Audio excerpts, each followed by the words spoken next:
Il est 13h, bonjour à tous, merci de votre attention. Voici les titres à la une de l'actualité ce dimanche. La communauté musulmane de Côte d'Ivoire a célébré dans la nuit d'hier à aujourd'hui la nuit du destin, à quelques jours de la fin du jeûne du Ramadan. La cérémonie officielle de célébration a eu lieu à la grande mosquée de la Riviera-Golfe en présence du président de la République, son Excellence Alassane Ouattara. Le président Ouattara a demandé aux imams de prier pour la cohésion sociale en Côte d'Ivoire. La Côte d'Ivoire fait face depuis plusieurs semaines déjà à d'importantes difficultés d'alimentation en électricité. Difficile de répondre totalement à la couverture nationale en électricité. La question, qu'est-ce qui explique ce fait? Pour le comprendre, direction Kossou pour un état des lieux de l'un des plus importants barrages hydroélectriques du pays avec notre reporter Léon Bon. 545 nouvelles recrues de la gendarmerie nationale jugées aptes ont été présentées au drapeau à l'école de gendarmerie de Torogué. Ils viennent d'achever leur formation commune de base qui a duré 3 mois, ceci marquant la fin de leur formation initiale. Voilà pour l'essentiel. Oui, bonjour à tous. Nous sommes en 2021. Voici 60 ans que la Côte d'Ivoire et l'Union européenne entretiennent des relations de coopération. 60 ans, c'est énorme. Et en 60 ans, les acquis de cette coopération sont importants dans presque tous les domaines. Cette coopération s'exprime. Et ce qu'il convient de savoir, c'est que l'Union européenne demeure pour la Côte d'Ivoire le premier marché, le premier fournisseur, avec des importations qui vont crescendo, le premier investisseur avec environ la moitié des investissements directs à l'étranger. Bilan et perspective de cette coopération. On marquera une pause dans le cadre du magazine de ce 13h pour en parler. Et quel meilleur interlocuteur pourrions-nous avoir si ce n'est l'ambassadeur de l'Union européenne en Côte d'Ivoire, son Excellence Jaap van Kirchman. Excellence, merci d'être avec nous sur ce plateau. Merci à vous, bonjour. Bonjour, je vous retrouve dans une demi-heure pour en parler. Sachez que dans la nuit d'hier, celle de samedi à aujourd'hui, la communauté musulmane de Côte d'Ivoire a célébré la nuit du destin à quelques jours de la fin du jeûne du Ramadan. La cérémonie officielle de célébration a eu lieu, nous le disions à l'instant dans les titres, à la grande mosquée de la Riviera-Golfe, en présence du chef de l'État, Alassane Ouattara. La rumeur et ses conséquences, la position de l'islam, c'est le thème retenu par le COSIM pour cette nuit de Laylatul Qadr. Le président Ouattara a demandé aux imams de prier pour la cohésion sociale en Côte d'Ivoire. Kolo Koulibaly. Laylatul Qadr, cette nuit de la destinée, meilleure que 1000 mois d'adoration pour les croyants, car elle offre le pardon de ses péchés à celui qui se livre à un recueillement sincère, au repentir et à l'invocation. Ce samedi soir, à la grande mosquée de la Riviera-Golfe, la célébration officielle tenue en présence du chef de l'État, le président de la République, Alassane Ouattara. Pendant cette soirée, les musulmans se sont rendus dans ce lieu de culte pour prier une bonne partie de la nuit. La lecture d'ouverture par la psalmodie du Saint-Coran est suivie des bénédictions à la mémoire des illustres guides de la communauté musulmane, les Cheikh Boakari Fofana et Mamadou Traoré. Dans cette société en proie à la manipulation et aux faux témoignages, le COSIM a choisi d'édifier les musulmans sur le thème, la rumeur et ses conséquences.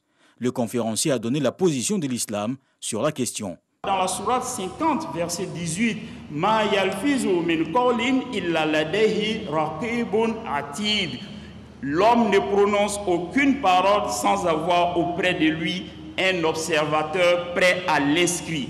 Si nous tenons donc à diffuser des nouvelles, nous avons le devoir et la responsabilité de clarifier leur authenticité conformément à la sourate 49, verset 6.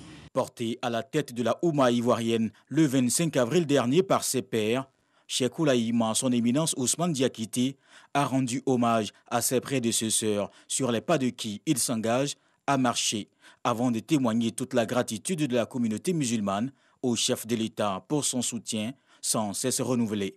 Monsieur le Président de la République, Excellence Alassane Ouattara, puisse votre modestie en souffrir, mais vous voudrez bien accepter l'expression de notre admiration et notre gratitude. Notre admiration pour votre dévouement exceptionnel en vue de faire de la Côte d'Ivoire un pays incontournable en Afrique et un pays qui compte sur l'échiquier international. C'est une fierté pour la Côte d'Ivoire. Qu'Allah vous assiste, Inch'Allah.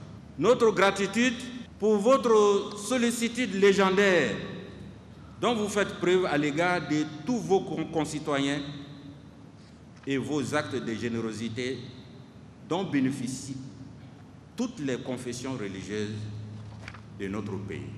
Nous voudrions vous encourager et vous bénir et vous demander de persévérer dans les actes en faveur de la paix. Prenant la parole au nom du chef de l'État, le ministre de l'Intérieur et de la Sécurité appelle les fidèles à continuer de prier pour le renforcement de la paix et la cohésion sociale en Côte d'Ivoire. Le chef de l'État adresse au COSIM ses vœux de succès et l'encourage à œuvrer à la consolidation de l'unité de la communauté musulmane de notre pays et au renforcement du dialogue interreligieux. Le chef de l'État, son Excellence M. Alassane Ouattara, garant de la cohésion sociale, vous invite à profiter de cette nuit spéciale, la plus bénie de toutes les nuits, pour prier pour la consolidation de l'unité nationale et la paix dans notre beau pays, la Côte d'Ivoire. Au cours de cette nuit de haute spiritualité, la communauté musulmane ivoirienne a fait une prière spéciale pour mettre fin à la perturbation de la fourniture de l'électricité en Côte d'Ivoire.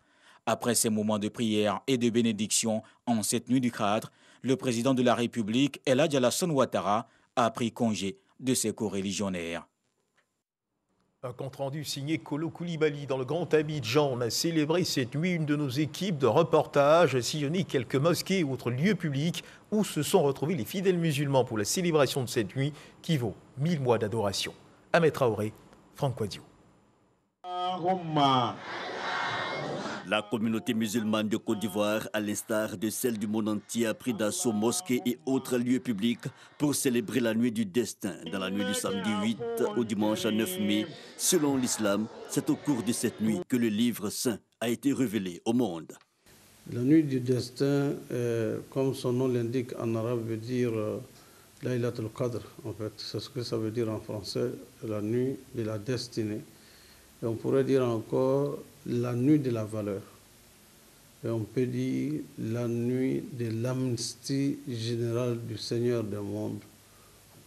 En effet, Allah décrète pendant cette nuit que tous ceux qui ont fauté, tous ceux qui ont commis des péchés, qui ont été injustes envers eux-mêmes, il leur pardonne leurs péchés. Une nuit faisant rimer dans la ferveur, piété et recueillement à travers prières et louanges à Allah. À Koumassi donc, ainsi qu'à Abobo, à Adjamé, à Cocodié, dans la commune du Plateau, les fidèles, tous bords et catégories sociales confondues, ont communié. Nous plaçons cette nuit sous le sceau de la miséricorde divine, puisque effectivement c'est une nuit de prière, d'adoration, de bénédiction et de paix. La prière de cette nuit vaut 1000 mois d'adoration, d'où l'intérêt accordé par le fidèle musulman. Je voudrais demander au Tout-Puissant d'exaucer toutes les prières qui ont été faites au cours de cette nuit. Pour le président de la République, pour le Premier ministre et le gouvernement, pour toute la population ivoirienne, pour le conseil municipal d'Abobo, pour la Côte d'Ivoire, afin que la paix règne dans notre beau pays. En tout cas, nos messages adressés aux fidèles, c'est la paix. La paix et vivre ensemble. C'est ça qui fait la Côte d'Ivoire. La nuit du destin est l'équivalent de 1000 mois d'adoration. Les religieux ont demandé aux fidèles de prier pour la Côte d'Ivoire et pour les autorités afin qu'elles conduisent le navire Ivoire à bon port. À l'instar de la communauté musulmane du monde de la Côte d'Ivoire, les fidèles musulmans de Yamoussoukro ont célébré la nuit du destin. C'est la grande mosquée de la paix de la capitale politique qui a abrité la célébration officielle. Et ce qu'il faut également savoir, c'est que des prières et des bénédictions pour la paix, la solidarité et des enseignements ont été délivrés au cours de cette nuit pour combattre le phénomène de la rumeur selon l'islam. Voilà, Léon Bro. Nuit du destin à la grande mosquée de la paix de Yamoussoukro, lecture du Coran, prières et autres rakats pour la paix et la solidarité en Côte d'Ivoire, également pour le chef de l'État et son gouvernement. Cette nuit, la 27e du mois de Ramadan, l'occasion du renforcement de la foi et des bénédictions en l'islam. Dieu a dédié une sourate complète pour définir la nuit du destin qui est Inna anzalnahu fi laylatil qadr. L'adoration de cette nuit, sincèrement, a une récompense de 1000 mois. Thème de cette nuit du destin, regard de l'islam sur la rumeur. Des conférences donc pour révéler la rumeur comme source de malaise et de bouleversements sociaux, des enseignements aussi pour combattre la rumeur. L'islam nous insiste à la sincérité. Pour combattre la rumeur, il faut être sincère. Par exemple, moi, si on vient me dire quelque chose, que je ne suis pas sincère avec ces personnes-là, je vais prendre ça pour dire aux gens. Mais si je suis sincère, je vais me garder, vérifier, voir bien. Est-ce que ça c'est vrai? Est-ce que ça peut être fait? Aussi au menu, sensibilisation aux mesures barrières et à la vaccination contre la Covid-19, prière pour le renforcement du vivre ensemble, ainsi que demandé par les autorités, les élus et cadres de Yamoussoukro, notamment les ministres Souleymane Diarra-Souba et Augustin Thiam, tous représentés à cette nuit du destin. À Bouaké, dans la région de Bouaké, les fidèles musulmans de la ville ont également célébré la nuit du destin. Le point de notre reporter, Soro Corona. Entre prières, lecture méditée du Saint-Courant, invocation, dont la nuit du destin ou la Laylatul Qadr, nuit pendant laquelle le Coran a été révélé à Mahomet, prophète de l'islam. Elle est l'occasion pour les fidèles musulmans d'accomplir de nombreuses actions de piété. À la grande mosquée, les représentants du ministre des Transports et du maire de Bouaké invite la communauté musulmane à prier davantage pour le président de la République, Alassane Ouattara. L'imam principal de la grande mosquée, Badjawari Touré, a axé son message sur les dangers de la rumeur, thème national de l'édition 2021 de la Nuit du Destin. Pour lui, la rumeur met en mal le tissu social. Le guide religieux invite donc les musulmans à ne pas être complices de ces genres de pratiques et à œuvrer pour la bonne marche du pays. Ici, au quartier Djamourou de Bouaké, la tradition est respectée. La communauté Ansardine Côte d'Ivoire a prié pour la paix et la cohésion sociale. L'animateur principal de cette nuit religieuse, l'imam Chérif Ousmane, a invité les musulmans à multiplier les bonnes actions afin de bénéficier des bienfaits de cette nuit qui vaut à elle seule 1000 mois d'adoration. Au quartier de l'habitat de la Caisse, à la mosquée Salam, l'imam Yahya Kone a relevé le sens du partage dans la religion musulmane. L'imam a invité les fidèles à plus d'implication dans l'éducation de leur progéniture. Les mérites de la nuit du destin et le mois béni de Ramadan, école de promotion des valeurs spirituelles et morales, thème développé à la mosquée Taha au quartier Air France 2. Les imams Mahmoud Berté et Makama Ouattara ont exhorté leurs co-religionnaires à méditer sur ces thèmes majeurs. Mosquée Yassine, prière, invocation, lecture du Saint-Courant pour cette nuit au cours de laquelle le livre saint de l'islam a été révélé au prophète Mahomet dans la grotte Hira par l'ange Gabriel. L'imam Ahmed Diabaté a appelé les musulmans à un changement de comportement, à prôner les vertus du pardon, de la tolérance et de l'amour du prochain. Au quartier Dar es Salam, à la mosquée Bafon, Oustaz Baguilé Traoré a engagé les musulmans à multiplier les prières pour une Côte d'Ivoire stable. À Broukro, les fidèles musulmans n'ont pas dérogé à cette tradition religieuse. L'imam Nagui Bakayoko a invité les Ivoiriens à la tolérance, au pardon et à l'amour d'autrui avant d'avoir la clémence de Dieu. Le guide religieux de la mosquée, Amou Ben Hassan, a insisté sur le respect des autorités étatiques. Le méga cadre Woroba est une cérémonie religieuse qui réunit l'ensemble des élus, cadres et populations des régions du Béret, du Bafing et du Ourodougou. L'édition 2021 s'est tenue hier samedi 8 mai à Abidjan, Cocody, loin du district du Woroba en raison de la pandémie de Covid-19. Cette année, les ressortissants du Woroba ont mis l'accent sur les hommages à 2 de leurs fils disparus, le député de Mankono Hassan Fofana et le Premier ministre Ahmed Bakayoko. L'événement a réuni l'ensemble des cadres, dont les ministres Vagondo Diomandé et Moussa Sanogo. Konaté Moussa. Quelles sont les actions qui profitent aux défunts? C'est le thème développé par l'imam Abbas Touré à cette cérémonie du méga cadre Woroba. L'édition 2021 de ce rendez-vous religieux des populations du district du Woroba est consacrée à l'hommage à 2 personnalités, le député de Mankono Hassan Fofana et le Premier ministre Ahmed Bakayoko. Il faut prier pour eux sans cesse parce qu'ils en ont besoin. Non seulement on fait des prières pour eux, mais ensuite on demande à Allah de leur pardonner leurs péchés. Et j'ai mis également l'accent sur le fait d'entretenir les liens d'amitié du défunt. C'est très important. Ahmed Bakayoko, il a posé beaucoup d'actes en faveur de sa région, de la nation et de chaque citoyen. Hassan Fofana, c'était la même chose. Quand quelqu'un meurt, la seule chose qui peut peut-être être bénéfique pour la personne, c'est des prières, des bénédictions et puis les sacrifices qu'on fait. Nous ne les avons pas oubliés. Et que tout le Woroba prie pour eux, pour que leur âme repose en paix. le méga cadre Woruba, célébration tournante initiée par Feu Ahmed Bakayoko en 2014. Il se tient habituellement dans une localité des 3 régions du district du Woruba.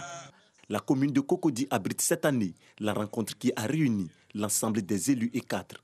En 2020, il n'y a pas eu d'activité, donc il n'y a pas eu de Nuit du Destin. 2021, rappel à Dieu de l'initiateur du Woruba Cadre et puis de notre jeune frère, le député Hassan Fofana. Donc l'un dans l'autre, il nous était difficile d'aller à Koro puisque c'est Koro qui était programmé pour cette année. Donc nous avons décidé quand même de marquer le coup à Abidjan par une séance de prière. Donc une grande lecture intégrale du Saint-Coran, suivie de quelques prêches et puis surtout de bénédictions. Cela démontre l'union, cela démontre la cohésion entre les fils du Woruba. Nous sommes venus prier pour le repos de l'âme de tous nos défunts et que cette prière, en ce jour spécial, arrive au bon Dieu et que toutes les bénédictions qui ont été faites soient couronnées justement d'acceptation auprès de Dieu. Les populations du Béri, du Bafing et du Worodougou ont fait des bénédictions pour la stabilité en Côte d'Ivoire, tout en ayant l'espoir de la tenue du méga cadre Woruba 2022 prévu à Koro, dans le département de Touba. Voilà ce que l'on pouvait dire au titre du chapitre religion dans ce journal, dans ce 13h. Sachez que ce dimanche 9 mai, lendemain de la nuit du destin, déclaré par le ministère de l'Emploi et de la Protection sociale, jour férié et chômé sur toute l'étendue du territoire national. Et on change de registre à présent pour parler d'électricité. La Côte d'Ivoire fait face depuis plusieurs semaines déjà à d'importantes difficultés d'alimentation en électricité. Difficile de répondre totalement à la couverture nationale en électricité. Alors question, qu'est-ce qui explique ce fait? Pour le comprendre, direction Kossou, pour un état des lieux de l'un des plus importants barrages hydroélectriques du pays. Là-bas, la production d'électricité a baissé de 175,5 à seulement 15 MW par jour. On en sait plus avec Léon Brou.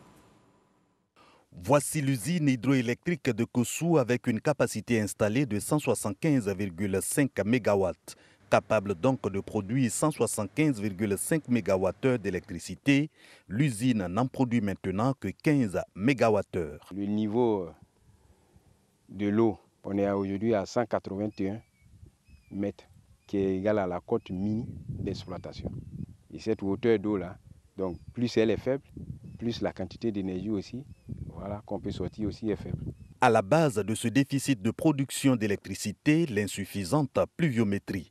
Conséquence, le barrage de Kossou, ce lac artificiel long de 150 km pour un réservoir d'environ 30 millions de mètres cubes d'eau, presque entièrement vide. Dans la grande saison des pluies au nord, à partir du mois de juillet jusqu'à souvent même fin janvier, c'est dans cette période-là que nous recevons vraiment les apports.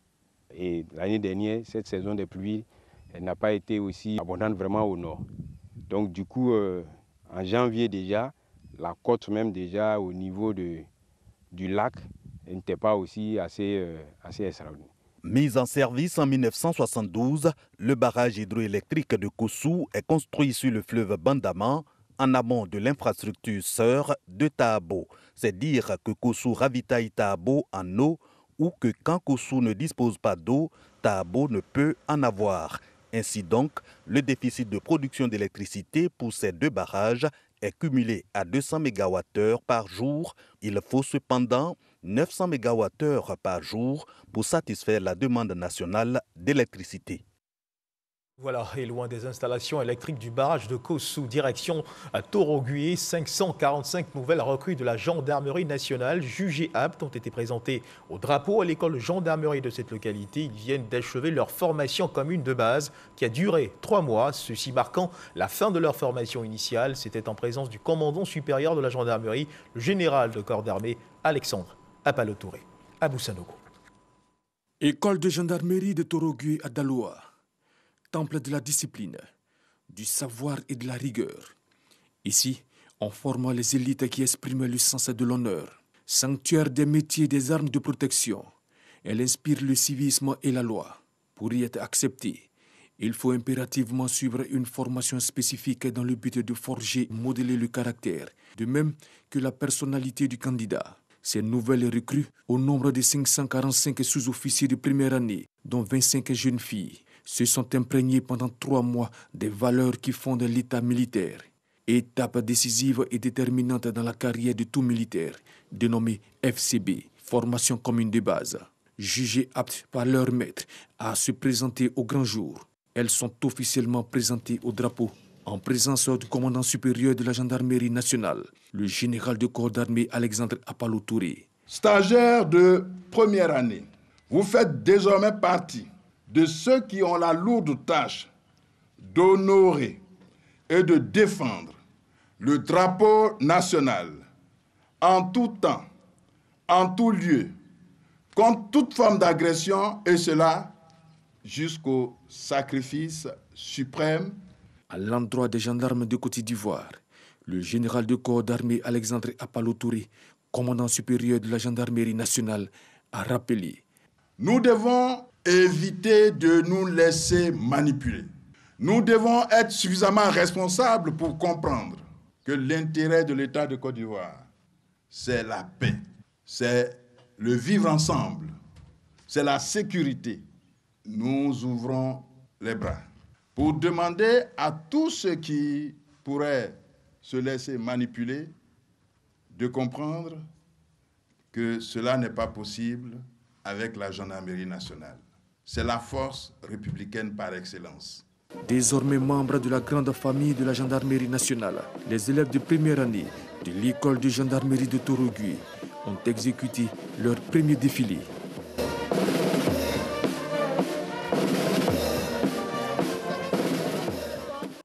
Abou Sanogo au commentaire. L'actualité, c'est également ce joli coup de filet de la brigade de gendarmerie de la commune de Méhagui.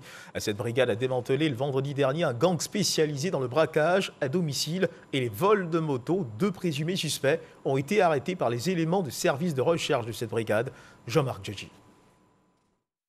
Les populations de Méhagui peuvent enfin pousser un ouf de soulagement.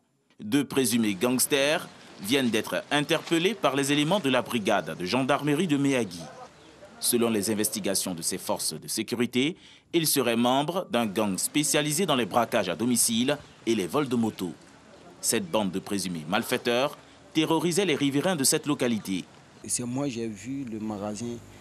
Ils m'ont proposé, s'ils voient un magasin comme ça, de venir, je les vois. Ils vont faire ça. Là, ils vont me donner quelque chose. Voilà comment j'ai vu le magasin et puis je suis venu les voir. Quand on a pris les motos, on est venu lui remettre. Parce que non, lui, s'il a vendu, il n'a qu'à nous donner l'argent. C'est lui qui est miloté et moi. On a garé ça devant l'église catholique qui est en face de la fontaine. Là. Je suis nouveau dans le recel de moto. Avec lui, c'est la première fois que j'ai acheté. Bon, ça dépend de la qualité des motos. Donc, quand on dit qualité, c'est-à-dire l'état, quoi. Si l'état est en forme nickel, on parle de 120, 130, 150. Des vols d'engins à 2 roues étaient quotidiennement enregistrés à la gendarmerie de la dite commune. Les 2 présumés gangsters seront présentés au juge pour répondre de leurs actes. Fin donc des activités pour ce gang et il faut continuer de rester vigilant. La Covid-19 est toujours présente dans le pays. À suivre l'évolution de la maladie en Côte d'Ivoire.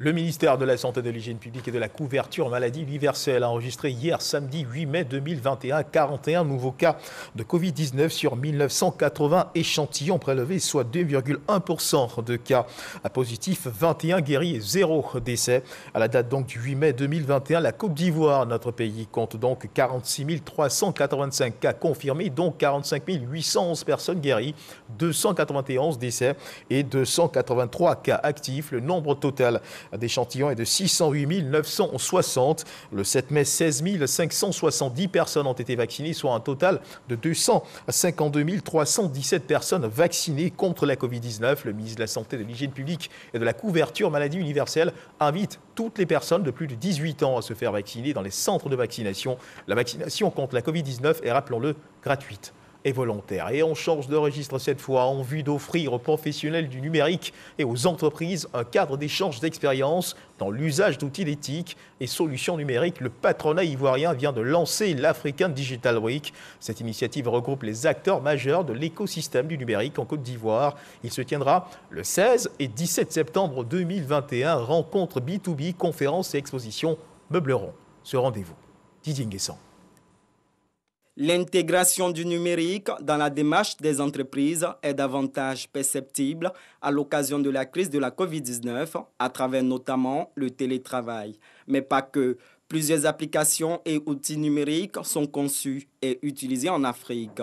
Cette ère du digital, la Confédération générale des entreprises de Côte d'Ivoire entend la renforcer lors de la 2e édition de l'African Digital Week, prévue les 16 et 17 septembre prochains à Abidjan. Ces rencontres permettent de faire un point, de voir l'état de l'art, de voir l'état de maturité et ensuite les décliner au sein de nos entreprises. Nous allons consolider le partenariat entre les acteurs de l'écosystème des TIC en Côte d'Ivoire, mais également favoriser la fertilisation croisée des écosystèmes digitaux à travers le monde. Ce rendez-vous est une plateforme d'échange autour des problématiques du digital et plus largement de l'économie numérique.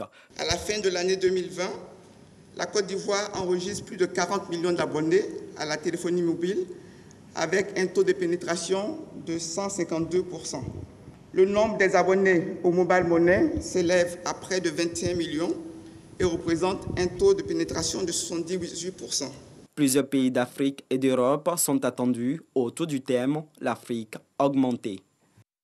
On parle de culture à présent. Des élèves initiés à la culture chinoise. L'Association pour la sauvegarde de la pensée d'El Hadj Boubacar Gambi Sako, en collaboration avec la Fondation Félix Houphouët-Boigny pour la recherche et la paix, vient de lancer à l'intention des élèves de Côte d'Ivoire son projet d'initiation au mandarin, langue officielle chinoise. Au lycée scientifique de Yamoussoukro, cette cérémonie de lancement a été marquée par une conférence, une présentation des inventions chinoises qui ont révolutionné le monde. Le reportage de Kader Sokodoko.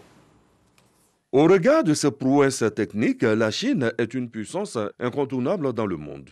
La connaissance de sa langue est donc une opportunité. C'est en connaissant l'autre qu'on peut favoriser le bien vivre ensemble.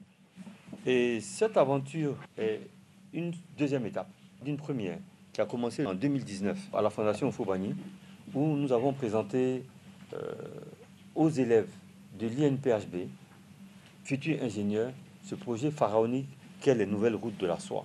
Pour cette séance de lancement, outre la conférence sur le mandarin, les us et coutumes, l'art culinaire, les apprenants du jour ont aussi eu droit à la présentation des inventions chinoises qui ont révolutionné le monde.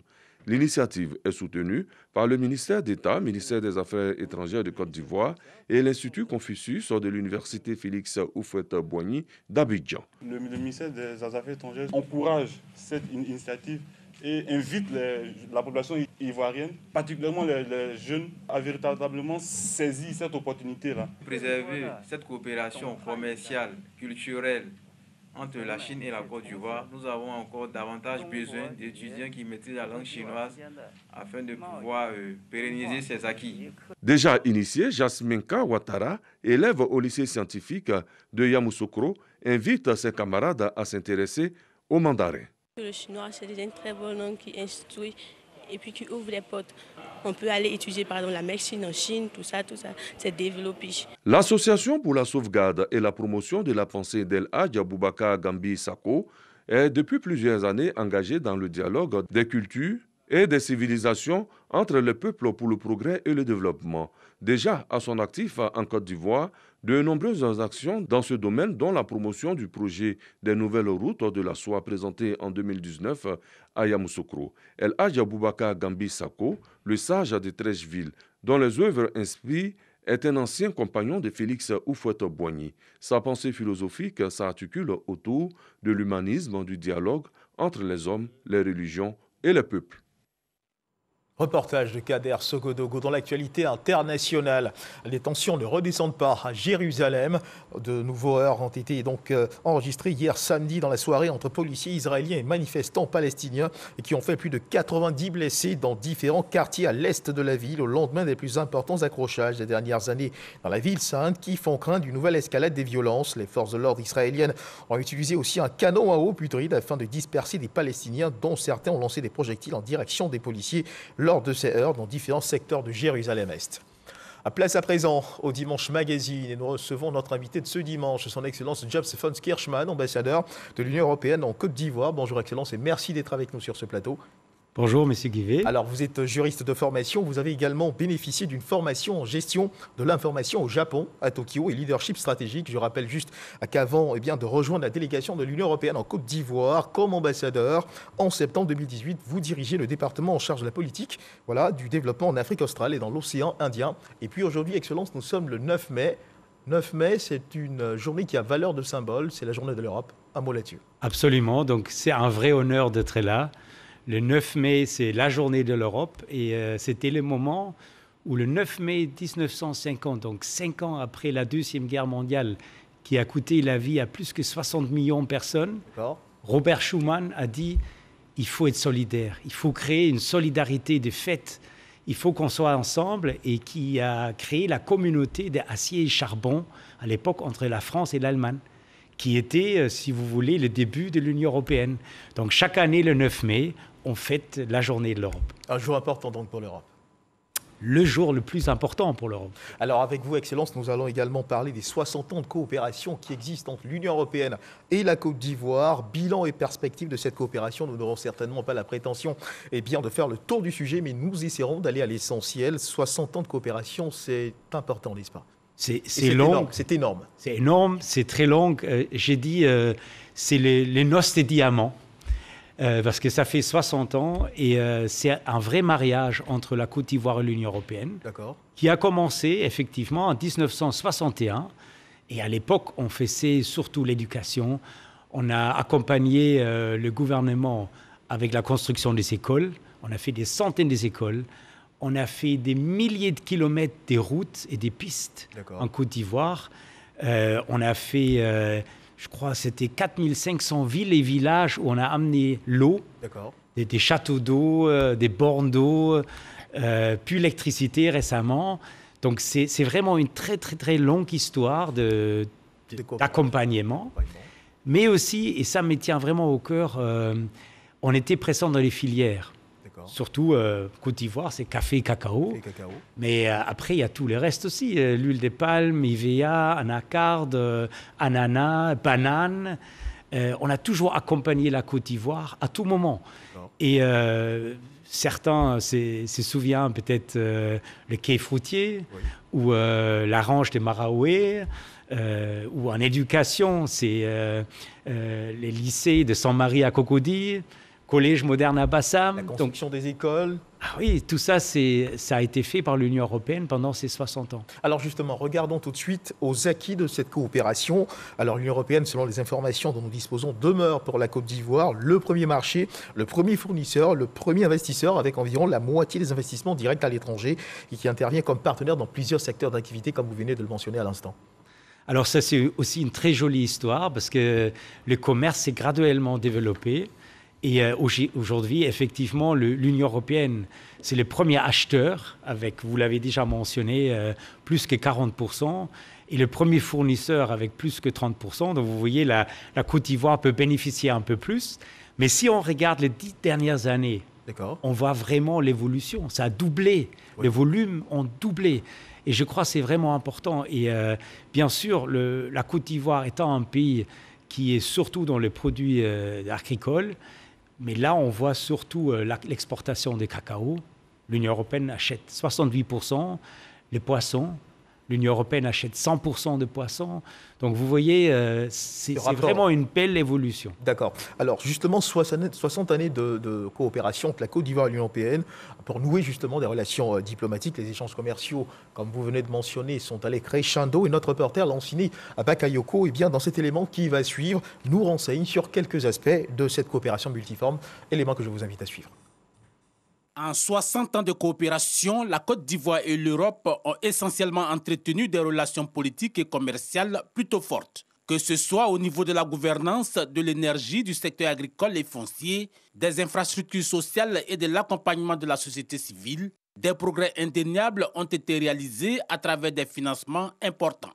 À titre illustratif, de 2008 à 2018, l'Union européenne a exécuté 662 contrats pour un montant global de 644 milliards de francs CFA. 2016 marque aussi une étape majeure avec la ratification d'un accord de libre-échange intérimaire du fait du blocage des négociations entre l'UE et la région Afrique de l'Ouest dans son ensemble.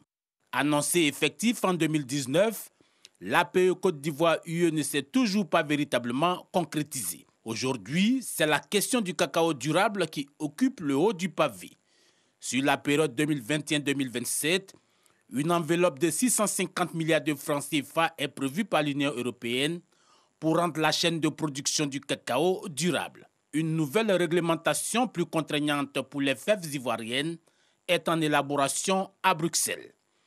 Cette réglementation vise à interdire l'importation de produits liés à la déforestation et à rendre obligatoire un devoir de vigilance pour les acteurs privés par rapport au cacao ivoirien. Alors, Excellence, vous parliez tout à l'heure du cacao, de la coopération entre l'Union européenne et la Côte d'Ivoire dans ce domaine. Cet élément de l'Ancine Bakayoko illustre parfaitement l'excellence de ces relations dans ce domaine. Vous confirmez, n'est-ce pas? Mais absolument, je crois que c'est un très très bon exemple parce que vous avez d'un côté la Côte d'Ivoire qui fait depuis des années des efforts pour préserver les forêts, pour lutter contre le travail des enfants et récemment aussi pour réduire la pauvreté des planteurs. Et vous avez de l'autre côté les consommateurs européens qui aujourd'hui veulent consommer des produits, et pas seulement le cacao, je parle des produits globalement, qui viennent d'une production durable. Ils ne veulent pas croquer un chocolat et penser à des arbres qui tombent ou aux enfants qui travaillent. Et je trouve, là, on se retrouve parfaitement. Et donc, ça illustre à quel point la Côte d'Ivoire et l'Union européenne peuvent aller main à main, parce qu'en Europe, effectivement, on va avoir une réglementation qui va vouloir limiter l'importation des produits à une production durable, mais on va en même temps en Côte d'Ivoire les mêmes efforts. Donc, on se retrouve. Et ça illustre une deuxième chose qui me tient vraiment au cœur aussi. Quand on a commencé la coopération en 1961, c'était ce qu'on appelait l'aide au développement. L'Europe qui donne l'argent. Aujourd'hui, ce n'est plus le cas. Aujourd'hui, c'est un partenariat. Chacun a ses intérêts et on se retrouve en partenariat égal. Et le cacao, c'est un bon exemple parce que chacun on a les mêmes intérêts. On se retrouve et on va parcourir ces chemins ensemble.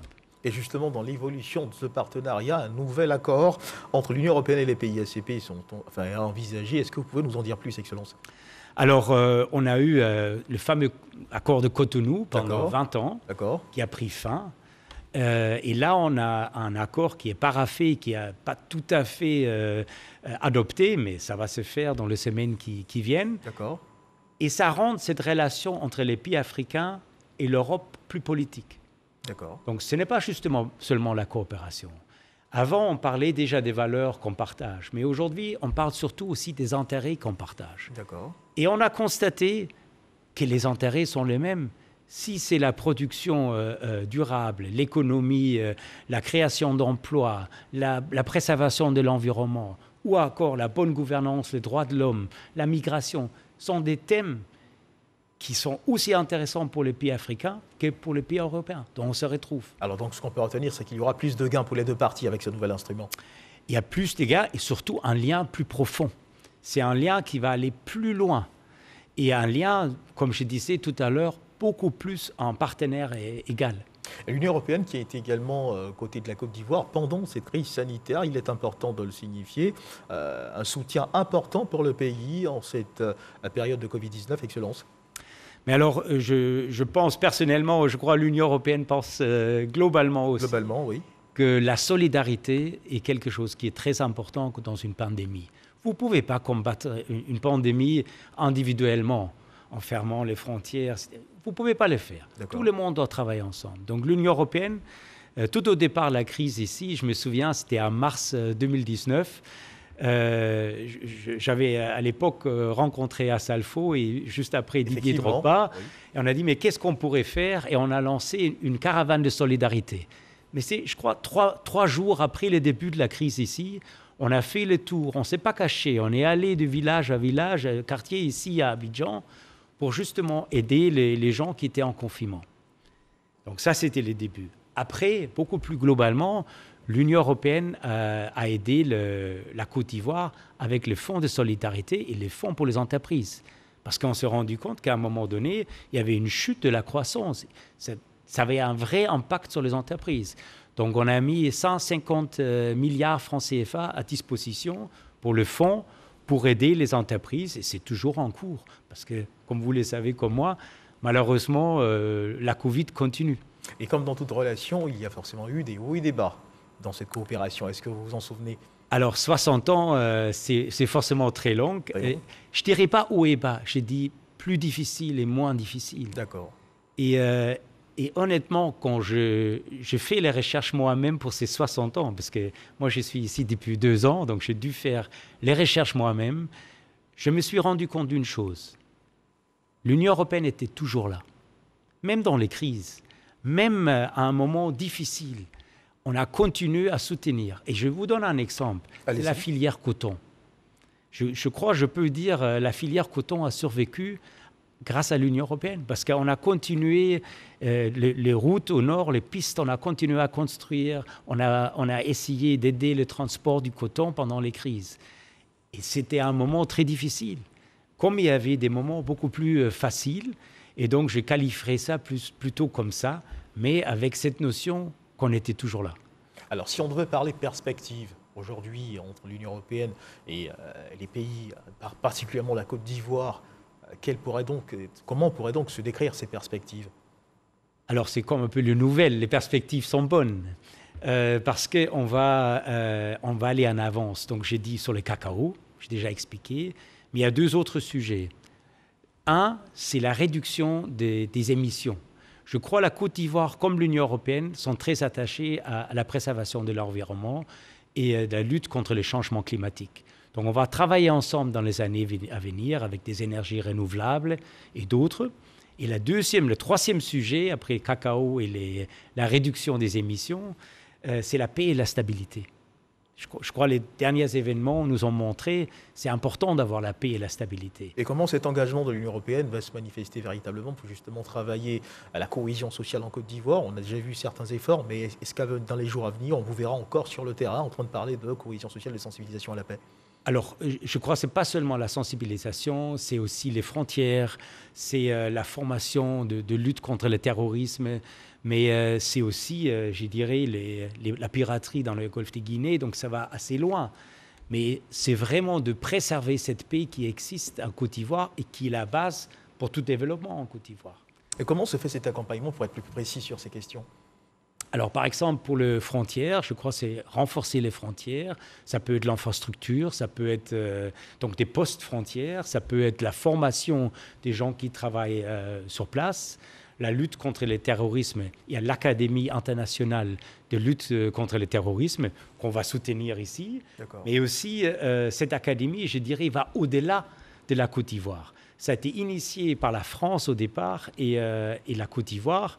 Mais on va s'inscrire dans cette académie parce qu'on pense que ça va plus loin. Ça peut être même une académie régionale qui peut aider à lutter contre les terroristes. Une académie régionale qui permettra de fédérer toutes les forces en présence pour justement faire barrière. Former, entraîner et les préparer aussi pour la lutte contre le terrorisme. Et c'est aussi un autre élément qui a changé dans cette coopération. C'est aujourd'hui, on agit en tant que Team Europe, donc équipe Europe.